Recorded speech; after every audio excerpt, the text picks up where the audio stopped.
Laphela kabuhlungu uthando lwami nomuntu wami engangithandana naye. Bakwethu mina ngadregwa ku-social media. Lapho ngidregwa nje ngi-1 month pregnant. Ake bakwethu shukuthi nje i-pregnancy yonke ngisidonsa ngiyasiphusha isisu ngingedwa, umfana akasatholakali, akafuni nakizwa eyami indaba, usenomuntu wakhe omusha. Yo kubuhlungu bafethu ukukhulelwa uwedwa kade usemathandweni avuthayo, usukhulele nje usuwedwa kuyona yonke lenyakanyaka. Ngicela ukunitshela ukuthi kufike isikhathi sokuthi ngitete. Kube khona usisi ongicelayo before ngitete ucela ukuthi abe uneni womntwana wami. Lo sisi ke futhi ngingaxwayi because usisi osanda kufika enkonzweni wafika nje mangabe mhlawumbe emva kwedube zohlukana nomuntu wami. Mefika enkonzweni wafike wayinikela waba umzalwane oserious enkonzweni nje nakuke secela ukuthi aboneni because isimo sakhe saka finance asikho kahle. Ufuna ukuthi naye athola imali ayithuthukise, mhlambe aqale ibhizinisi ngalo mali. Ake ngempela afike kusisi wabantu emva kokuthi mina ngitete. UNozipho ke igama lalo sisi. Afika uNozipho, ingane yami bafethu uNozipho ayiphathe kahle, ayithande sokwakhe. Yo uNozipho bekane passion yokuphatha abantwana, uyayishushuzela ingane yami, uyifundela incwadi. Kumnandi yazi ngikakuthi noma ngisemsebenzini kodwa ngangikhululeke phakathi. Ndlela leyo uNozipho wayithanda ngakhona ingane yami.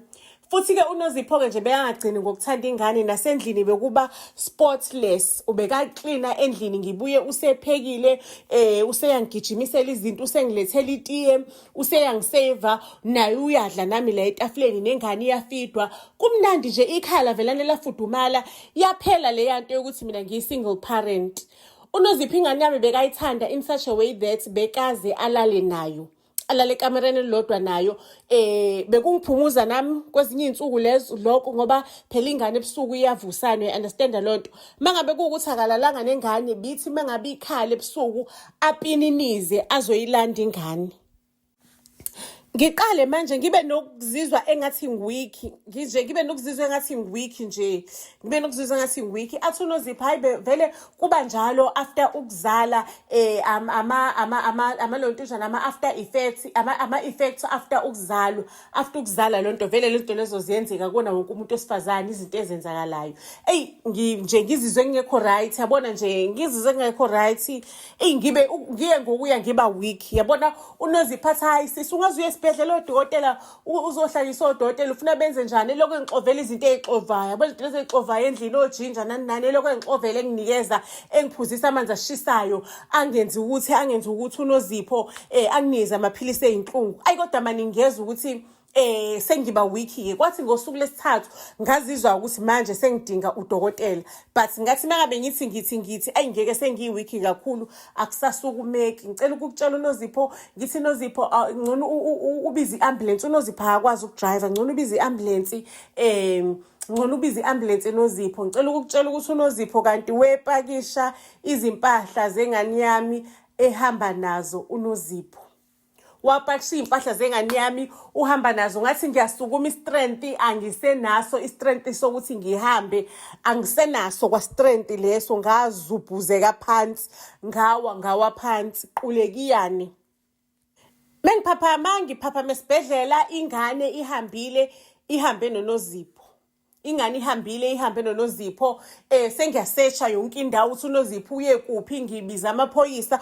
Kutholakala ukuthi uNozipho weqe umngcele, uhambile uNozipho, but mangabe ehamba uNozipho bekahamba nengane yakhe, akahambanga nengane yami. Itifiketi nani zitshengise ukuthi uNozipho uhambe nengane yakhe. Ngithi mina kanjani ngoba uhambe nengane yami? Kuthiwa nje airport no uhambe nengane eyodwa, nazi itifiketi lezi ahambe nazo, itifiketi zengane. Kanti uNozipho wathola umntwana wadlula emhlabeni. Yena wangakureport ukuthi umntwana udlulile emhlabeni, wenze ngathi yonke into isakhona. Umntwana wamngcwaba illegally, waqhubeka kwaba netifiketi zokuthi umntwana uyaphila.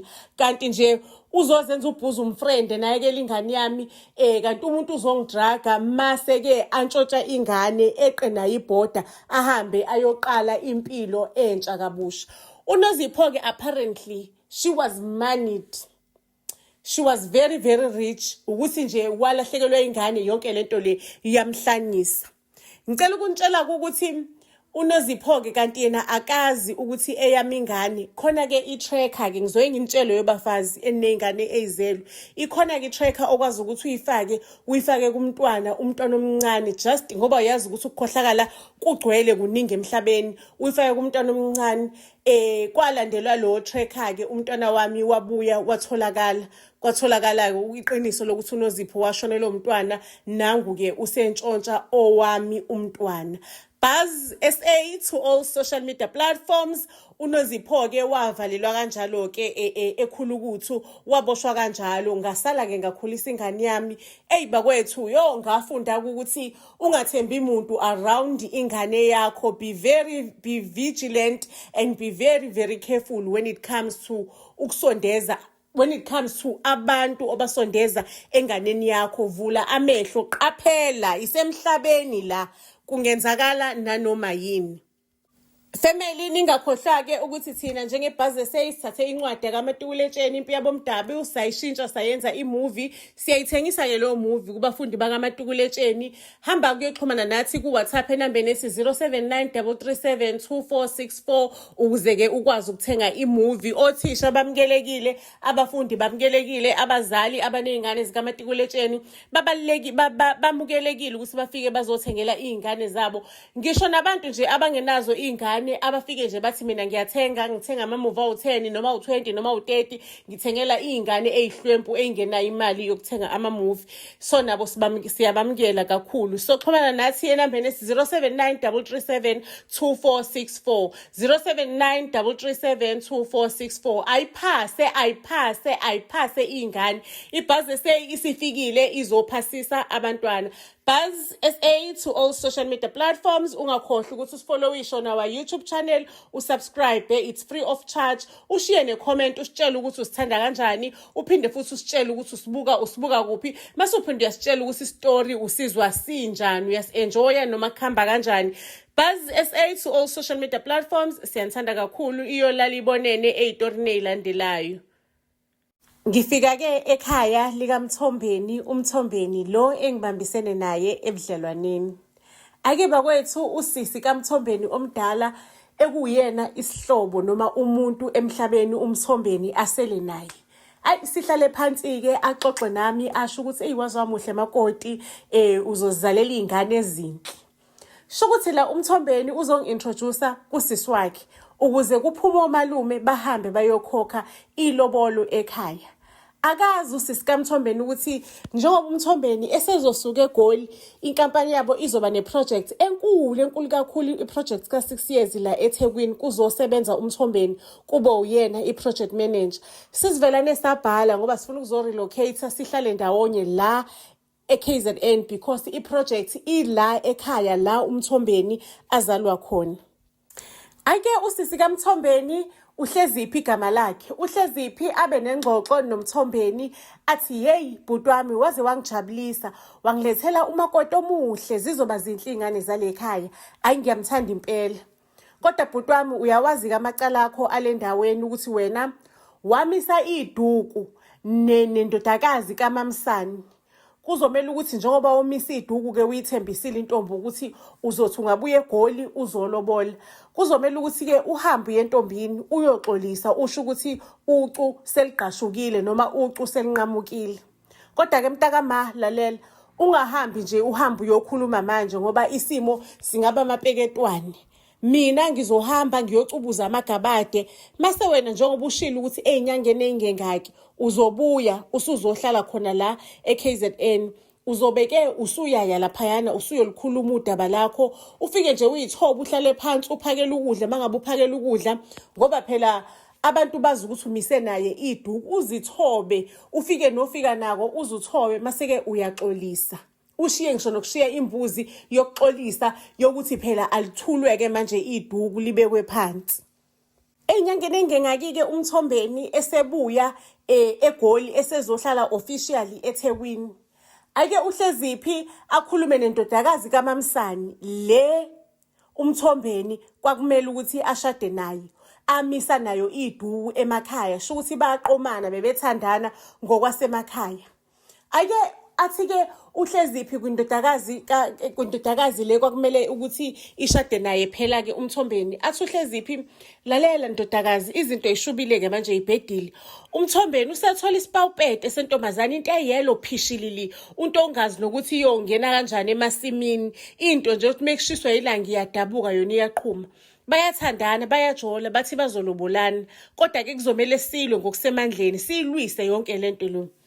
Ngizokunikeza into umushane sengiwutholile, ufike nje uMthombeni ngizomthumela lapho kuwena ngithi akazoxolisa ukuthi uqucu selinqamukile. Mufika umenzele itiye, umenzele ukudla, uyalithanda uMthombeni itiye. Uzoliphuza lelo tiye immediately mangabe eqeda ukuphuza itiye uzobe sesuggest ukuthi hambani niye ekamereni niyokwenza inkonzo yekamero.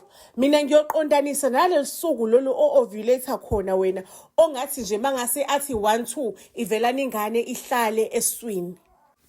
Kwathi uMthombeni ebuya endodakazini kaMamsani, ngicela ukunitshela ukuthi uMthombeni wengaguleli ebuthwa nezibi, egula ephakathi kokufa nokuphila. uMthombeni eyibhuqa phansi. Hayibo uMthombeni kwenze njani? Hawu Nkosi yami, wavelane nje wawushaya kuMthombeni, zawushaya kungalindelekile, zawushaya kuMthombeni. Nkosi yami, isililo engangisikhala lapho, Nkosi yami, indoda yami bakithi indoda yami kungakabi official kuyindaba yokuthi sina sishade enkantolo, kodwa imndeni asakayitsheli because besifuna ukuthi simove ngokusemthethweni. Bakithi ngabona noHleziphi udade wabo phela wakho uMthombeni wekhala eyibhuqa phansi. Bekuyisimo esinzima esibhlungu kuthina bantu abalahlekelwe uMthombeni. Kwiqiqi emva kwezinyangana uMthombeni edlulile emhlabeni. Nanguke uHleziphi usekhipha amafayela ukuthi ufuna imali engango 16,000 every month kwi-pension fund kaMthombeni, because uMthombeni ubekade mondla yena nezingane zakhe. Ubekakhipha u16,000 njalo ngenyanga anikeze yena uHleziphi. Guess what? uHleziphi ngekathi mina ngifika noMthombeni sizo-introducewa kwakhe, uHleziphi wenza show ukuthi ukhuluma nomfowabo, umtshela ukuthi lalela mfowethu, ngifuna ukuqala ibhizinisi, angifuni wena ukuhlupha nomakoti wakho, ngifuna nje ungaloku supporta or ungasizi mabe sixakekile, ngifuna ukuthenga iUber, ngifake izingane zami eUbeni. But manje ngoba ngisebenza imfowethu, ngiyapatanisa, ngiyahlanganisa ngihlanganisa khona, anginayo i-payslip. Kunganjani mfowethu ungidepositele imali kwi-account yami, mina ngizoyifaka kwi-business account yami every month.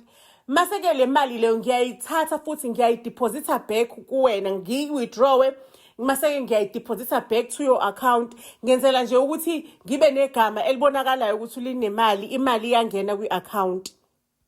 Ake uHleziphi-ke wathatha leyo ma-proof ukuthi umfowabo njengoba kade ehola izumbulu engineer na kwi-construction ubekade banikeza u16,000 every month. Ngikhuluma nje kwi-pension fund yendoda yami, leyo mali iyaphuma iyaHleziphi ukuthi nje wayesupporta uMthombeni esupporta uHleziphi. Kwathiwa nje umthetho uyamvumela ngoba vele seziningi izinyanga kade uMthombeni efaka le mali eyifaka kuHleziphi. Sho ukuthi bekade efuna vele ukuthi ashare nomndeni wakhe. Ngangenako ukuprova enkantolo ukuthi wayekhulumile noMthombeni ukuthi wenzela ukuthi akwazi ukuthi ahambe othenga i-installment yemoto, kubhalwe phi, like into nje engathi mina sengiyahlanya ngiyisusele ekhanda lami. Wagcina elwine kanjalo kuHleziphi icala eyigqumuza imali yendoda yami, indoda because sishade in community of property, sishade enkantolo.